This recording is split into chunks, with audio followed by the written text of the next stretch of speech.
The test is in 4 sections. At the end of the test, you will be given 10 minutes to transfer your answers to an answer sheet.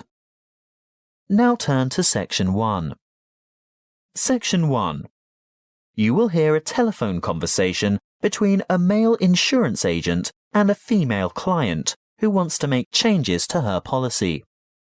First, you have some time to look at questions 1 to 5.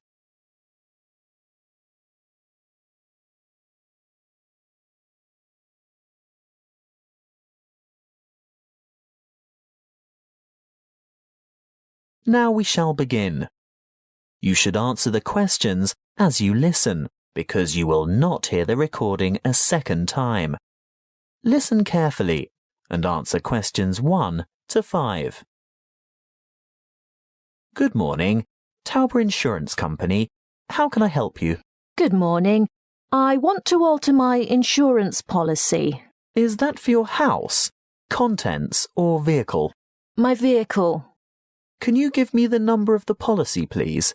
Certainly, I have it here in front of me. It's ZQW 5009. And what make and model of car is it? It's a Mazda Marvel. And what's the CC rating? Sorry, what do you mean? How big is the engine? Is it 1,500 or 1,800 cc, for example? Oh, that. It's actually much bigger than that. It's 2,500 cc. Thank you. Now, I just have to ask you a few questions to verify your identity. What name is the policy under? Heathcote. Let me just bring that up on the computer. Yes. Can I just confirm your first name, please? Well, my first name is Lisa, but I'm known by my middle name, Marie. Right. I see both here, but Lisa is the one I want for ID purposes. And your date of birth, Lisa? I mean, Marie. The 22nd of August, 1955. Correct. Just one more question before we get started. Can you remember the password on this policy? Oh dear, I didn't know I had a password on it. Everyone has a password. Would you like to take a guess? Possibly it's my mother's name. And what would that be? Sophia. Sorry, guess again. All right. Oh, I remember now. It's my grandfather's name, Jack. Yes, followed by some numbers. 1897, right? Correct. Now we can get down to business. What exactly do you want to change? Well, a couple of things. Firstly, I think it's overvalued at the moment. Can we reduce the value by $5,000? You mean bring it down to $15,000? Yes, I'm sure it's lost quite a bit of value over the past year. Done. Now, what's the other thing? Before you hear the rest of the talk, you have some time to look at questions 6 to 10.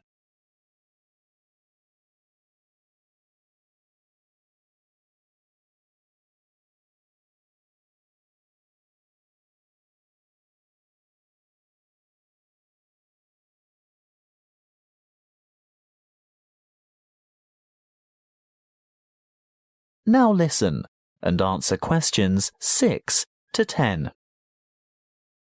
Well, I want to add the name of another driver to my insurance policy. Who is it? His name is Samuel Michaels. He doesn't have the same family name as you. No, he doesn't.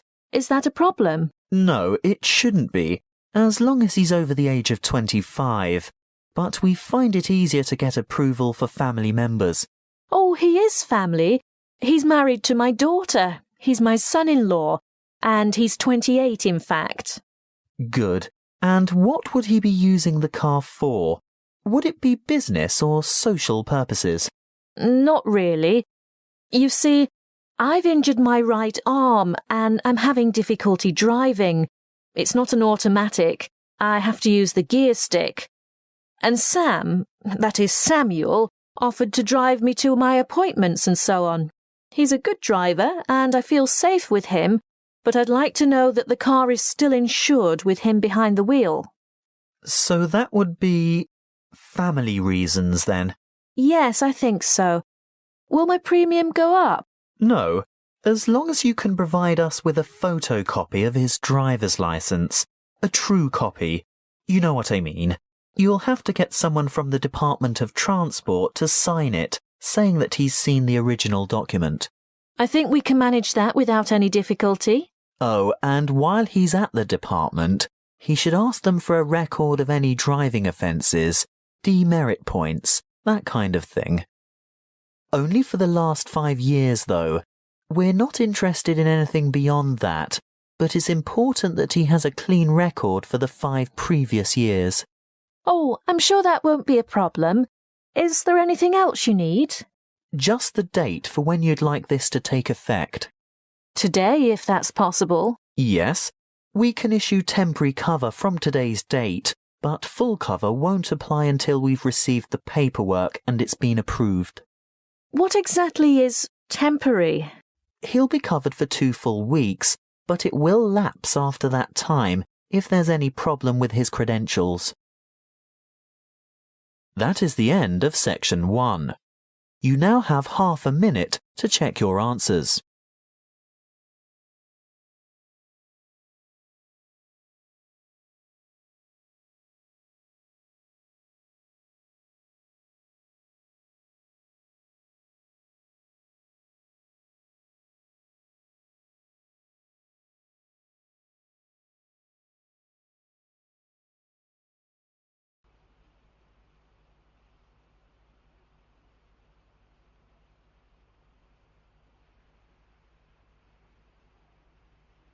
Now turn to section 2.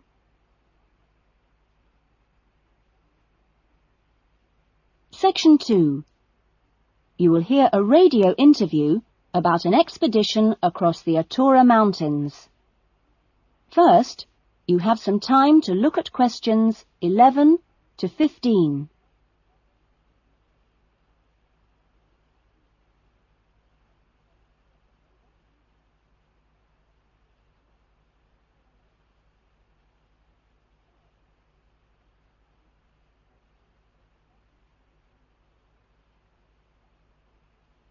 Now listen carefully to the interview and answer questions 11 to 15.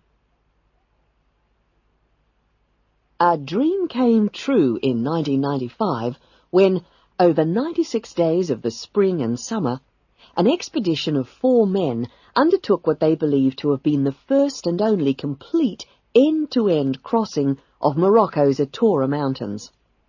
I talked to Charles Owen, the leader of the expedition group, about the trip. Charles, how much planning went on beforehand? Well, as you know, I run these walking trips across the mountains for tourists, and over the years I've collected maps and other data to prepare what I call a route book for this trip. And this book basically shows the route across the mountains that we took. You actually broke records while you were out there, didn't you? Yes, it was 900 miles in total, and we managed to climb 32 peaks that were over 3,000 metres high, including Tube Karl, which is, of course, the highest in North Africa. Yeah. We weren't actually out to make a name for ourselves. It just happened, really. What was the weather like? Oh, it got us right from day one, and we were pretty taken aback, really, to find that it rained on quite a number of days. And so we were forced to start replanning our route almost from the outset. One of the obvious problems is the heavy snow which blocks the mountain passes, so you have to make considerable detours. When we were on the way to Imilchil, for example, the snow forced us into a northern bypass, which was new to us. But anyway, either way, we would have been rewarded because, well, we fell upon amazing high meadows, huge gorges, and wonderful snow-capped mountains. The scenery was as fine as any we saw on the trip, and that was how it was every time.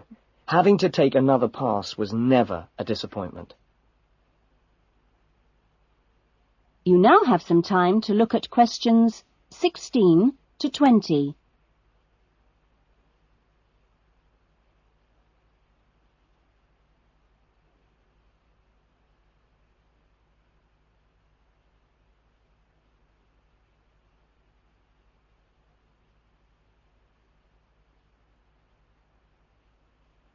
Now listen to the rest of the interview and answer questions 16 to 20. It was in many ways a social trip, wasn't it? Yes, yes. We'd arranged to meet up with friends at various points on the journey. I mean, this was actually one of the purposes of the trip. And we managed to keep all these dates. Which, well, it's amazing, really, considering the detours we made.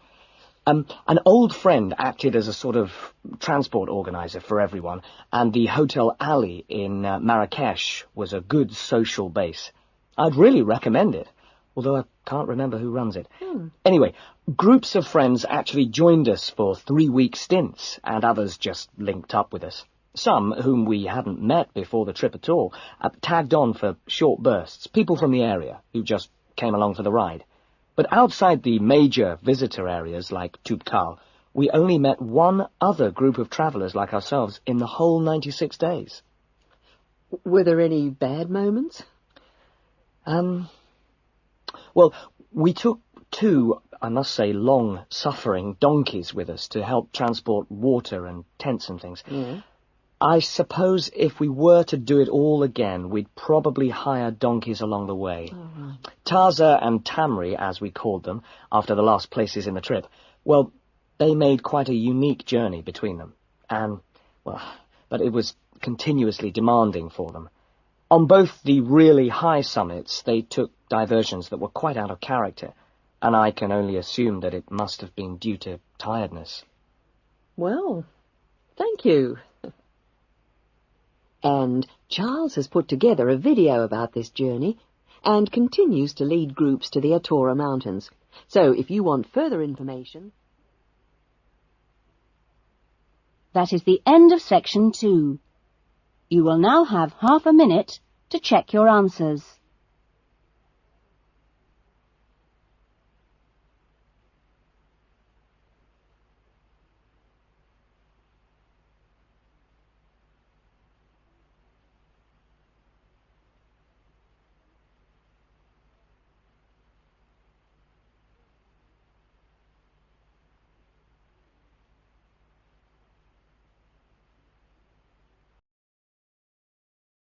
Now turn to Section 3. Section 3. You will hear 2 students discussing a science project. First, you have some time to look at questions 21 to 25.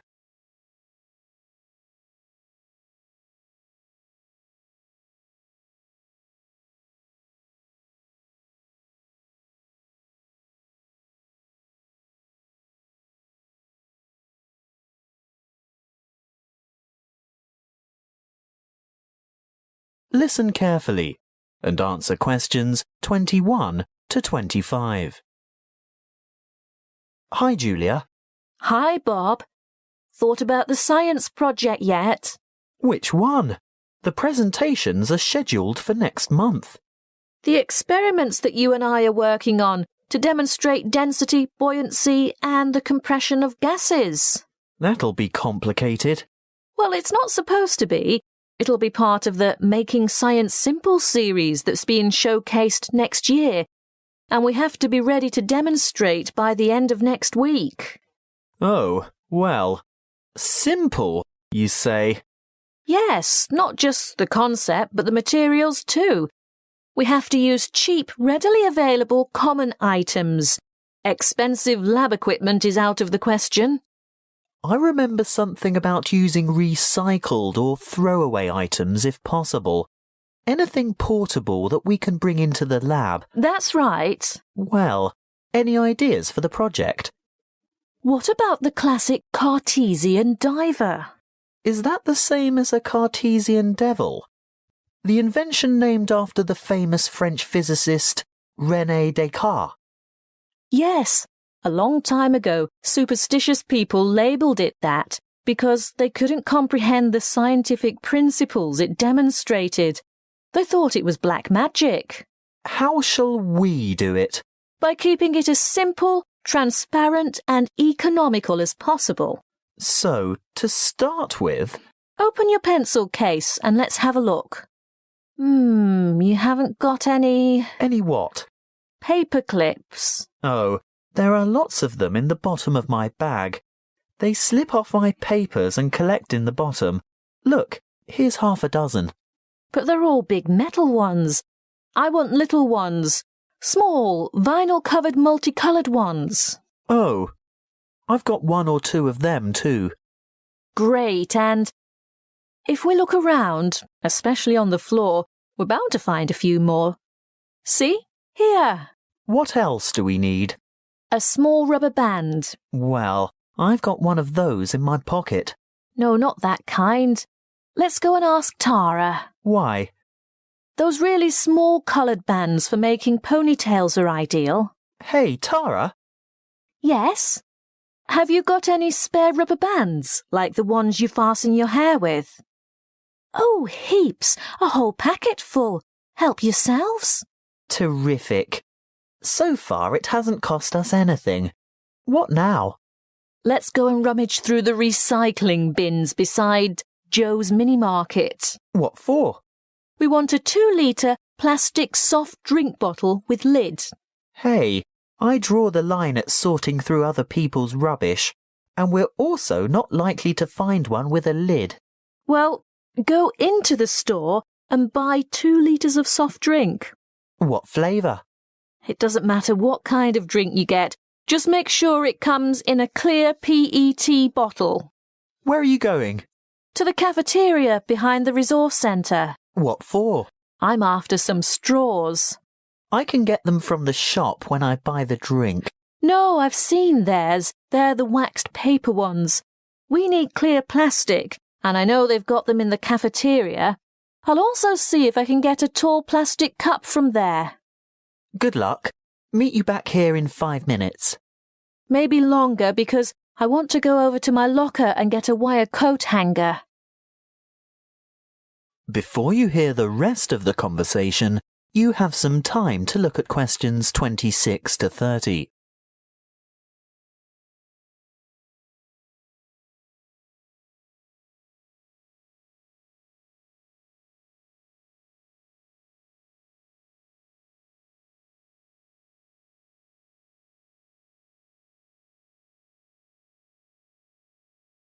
Now listen and answer questions 26 to 30.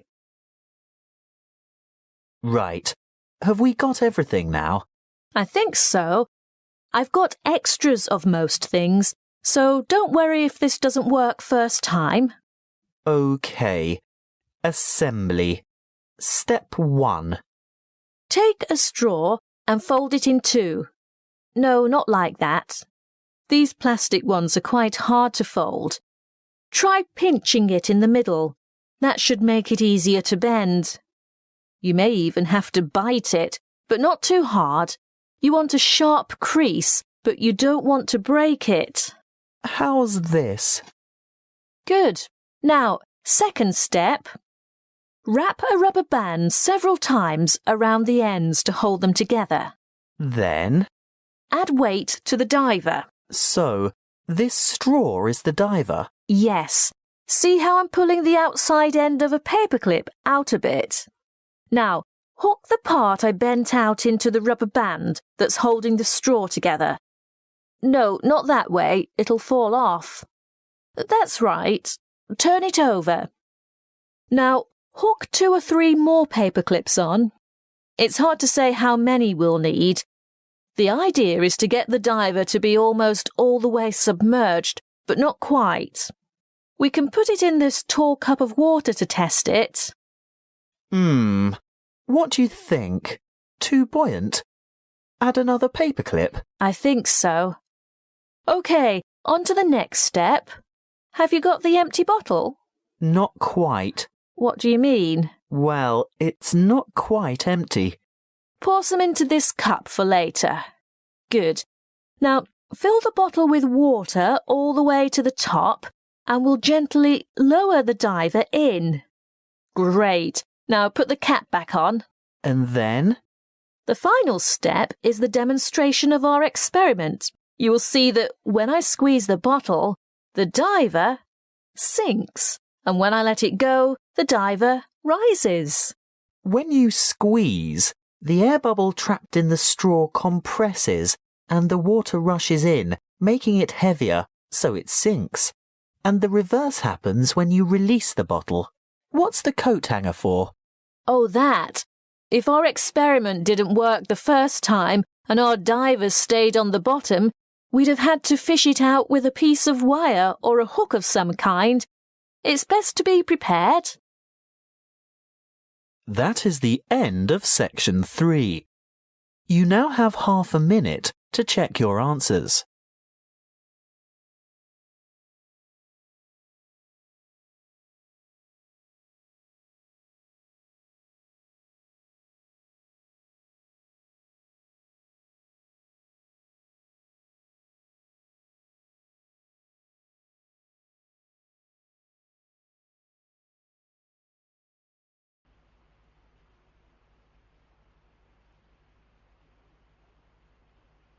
Now turn to section 4.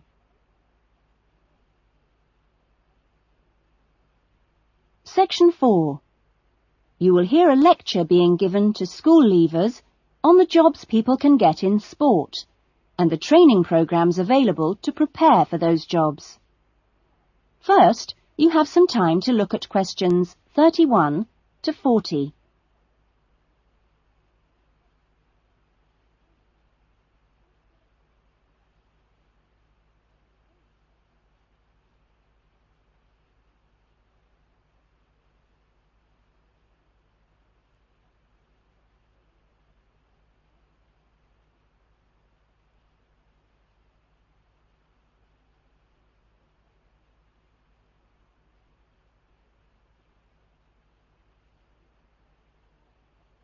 Now listen carefully to the lecture and answer questions 31 to 40. Welcome to Further Education Information Week. This is the Physical Education Faculty session, and I'm the head of the faculty. During the course of this morning, we hope to give you a clear idea of what we offer in our training programs, and we will look at the types of courses and the entry requirements, if any, for those courses. Some of these courses are open to school leavers, but for some, you need previous qualifications or relevant successful employment. So, firstly, the Physical Fitness Instructors course is offered as a 6-month certificate course, which includes an important component of personal fitness, but there are no specific entry requirements. For sports administrators, we provide a 4-month certificate course, but you should be aware that this is designed for those who are in employment. This employment must be current and related to sports administration. For the sports psychologist course, we offer a 1-year diploma course, but this diploma course is available only to those who already hold a degree in psychology. So you need to make sure you have that before you apply to do this course. Now, for physical education teachers, we offer a 4-year degree in education. This degree course is designed for preparing students to teach in primary and secondary schools and needs no prior qualifications, as it is entered directly by school leavers. And lastly, for the Recreation Officers course, we offer a 6-month certificate. Entry to this course normally includes applicants of a wide range of ages and experiences, but we do not insist on any prerequisites for this course. Remember that this is a vocational training institute. We train you so that you can take up a particular kind of job. So it is important that you know the main roles of the jobs, what the work is like, and what kind of qualities you need to succeed at them. A physical fitness instructor works in health and fitness centres, preparing individual programs for ordinary members of the public. Physical fitness instructors prepare routines of exercises to suit the individual client's age and level of fitness. Sports administrators run clubs and sporting associations. Their duties include such things as booking playing fields with local councils and organising the schedule of games or events for the club, so they need good organisational skills. Sports psychologists spend time with professional athletes, helping them approach competition with a positive mental attitude to enable them to achieve their personal best. They do this by improving motivation and concentration, or assisting with stress management. Physical education, or PE teachers, instruct young students in how to exercise, play sport, and do other recreational activities correctly and safely.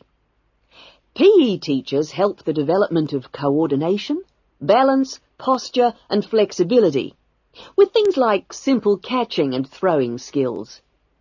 They are not expected to be experts in all sports, but must be able to show students the basic techniques involved in a wide range of activities.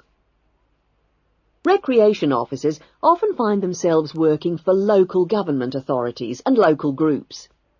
Their aim is to raise people's awareness of healthy lifestyles and improve general fitness through arranging recreational activities for groups of all ages, from the very young to the elderly. There are many other job opportunities which our graduates can look forward to. If you're interested in any of these, then I suggest... That is the end of section 4. You will now have half a minute to check your answers.